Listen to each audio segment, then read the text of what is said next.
Let's do it, guys! It's morphin' time!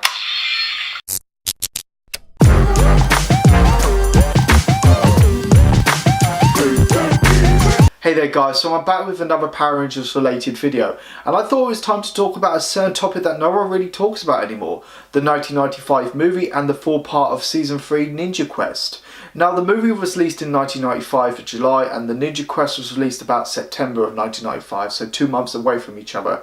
Even though the movie isn't really canon, so it doesn't affect the show, they both serve the same purposes. New villains are introduced, new allies introduced, old powers and swords get destroyed, the Rangers go on a quest to find new powers, and they have a massive Megazord battle in the end.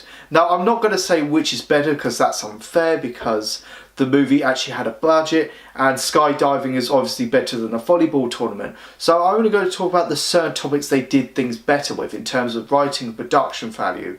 Now I'm going to talk about 5 topics: new villains, new allies, old powers and swords getting destroyed, on a quest to find new powers, and a Megazord battle at the end. Now let's start with the new villains. With the Ninja Quest, Rita Revolto is introduced, who is Rita's brother, and he assists on Rita and Zed of taking down the Rangers. For the rest of the series, Goldar is pushed back, and that's a real shame because Goldar is one of my favourite generals in Power Rangers. With the movie, it introduces a one-off original villain, Ivan Ooze, who is a very powerful being. I mean, he was trapped by Zordon for a long time in an egg. Zed releases him, then shortly after he puts Zed and Rita in a snow globe. Ivan Ooze is quite a fun villain. I mean, he is very powerful. He almost destroyed the Power Rangers and Zordon. But half the time you can't take him seriously because he's just too much fun. And I know you say that Rita Revolto destroyed 2 Megazords. I'll get to that argument in a minute, but if I had to say who is the best villain, I would obviously give it to Ivan Ooze. Now let's talk about the Megazords and the powers getting destroyed. With the Ninja Quest, I have some issues with. I can understand how the Thunder Megazord and the Tigerzord got destroyed since they were outnumbered and outpowered by Rita Revolto and 4 other monsters from the previous seasons, but I can't understand how they lost their powers. I mean, we've seen them before when the Rangers lose their bit of their powers, but they were okay in the end. And the Rangers didn't really consider all their options. If it was getting too much for them, why didn't they form the Mega Tigerzord or call for Tor and form the Thunder Ultrazord? It didn't really cross their minds. With the movie, it certainly makes more sense. While the Rangers are too busy fighting Ivan Ooze's Oozemen, Ivan Ooze invades the command center and he just obliterates everything. The main power source and Zordon, and since I would say the command center is where it holds the main power of the Power Rangers, obviously the Rangers lose their powers, and that makes more sense, and that's why I'm going to give it for the movie. The next topic is the quest for new powers, and this was a tricky one. With the Ninja Quest, the Rangers have to find the original creator of the power coins, Ninjor, so the Rangers first head to the Desert of Despair to find Ninjor's temple. The Desert of Despair is a film location that's been used before with these cliche and cheesy traps, but towards the end it was really well executed. I mean, the Rangers proved themselves to Ninjor quite well, and the Ninjor explains the new powers quite well, and which is a great add-on to the new series. With the movie, the Rangers have to find the great power, so they use their last power source to head to the planet of Podosis. And the film location is all in Sydney, and it looks really great for this movie. It looks like a really enchanting journey with some great background music, but towards the end it kind of fell apart. It just dragged on too much. I mean, when the Rangers got their kind of new Ninjetti uniform, these ones here, and Dulcia explains them quite well to each Ranger, but there's this stupid bit, and it's quite funny how Adam gets his power and he's quite depressed because he's got a frog, and Dulcia doesn't explain the unique skill of a frog, she just gives him a kiss. I don't understand that, but if I had to give it to, which one would I give it to? I'd give it to Ninja Quest this time. The next topic is new allies. With the movie, it introduces Dulcia, who is a one-off original ally. With the Ninja Quest, it introduces Ninjor. Obviously, I'm just going to give it to Ninjor, not because he's such a crucial part to Series 3, because Ninjor is just such a fun character to watch, and especially towards the end when he has to fight Vampirus, which was quite a fun Megazord battle. I mean, he's very arrogant at first when he doesn't want to give the powers to the Rangers, then the Rangers prove themselves, and he's just so much fun to watch. With Dulcia, she just gets the Rangers to point A to point B, so I'm just going to give it to Ninja Quest, but I'm just going to say this.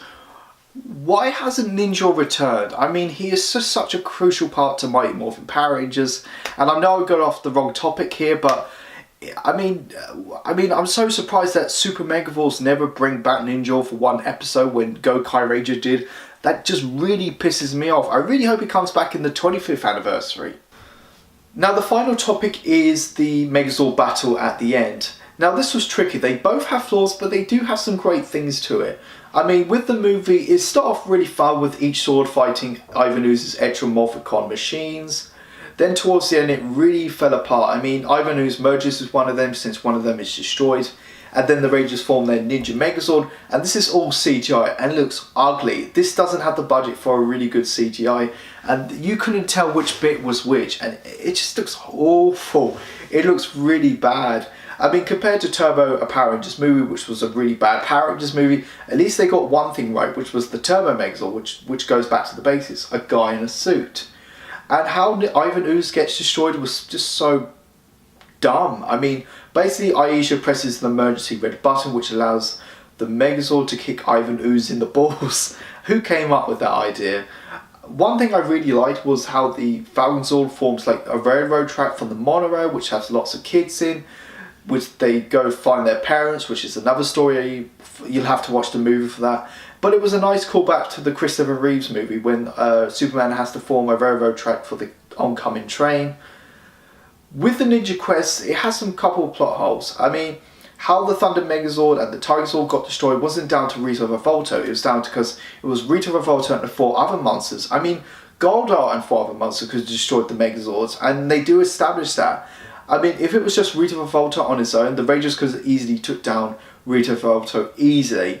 The other problem is that when the Rangers come back with their new improved Ninja Megazord, the 4 other monsters are nowhere to be seen because they don't write them out. And I can understand it's down to, this was all down to Cackle Ranger footage, and the other monsters are from previous seasons, from Die Ranger and Zoo Ranger, so they don't have the footage for them. And I can understand that, but they don't write them out, which really is annoying because Vince could have easily said the 4 other monsters are too weak to fight another battle, or their main purpose will only fight one battle. That was my major problem. But apart from that, this is one of my favourite Megazord introductions all in Power Rangers. I liked how each sword gets to fight Rita Revolta head on each time, which was quite fun, because compared to the Thunder Megazord, apart from the Red Dragon Thunder Zord, what did other swords do apart from form the Thunder Megazord? That was just so dumb. But I like how, especially the Red Ape Sword, I really like that. And I liked it how the Ninja Megazord forms together and they beat the crap out of Rita Revolta, which was so epic. And especially when they form the Falcon Ninja Megazord, which is just so fun, and they wipes it out.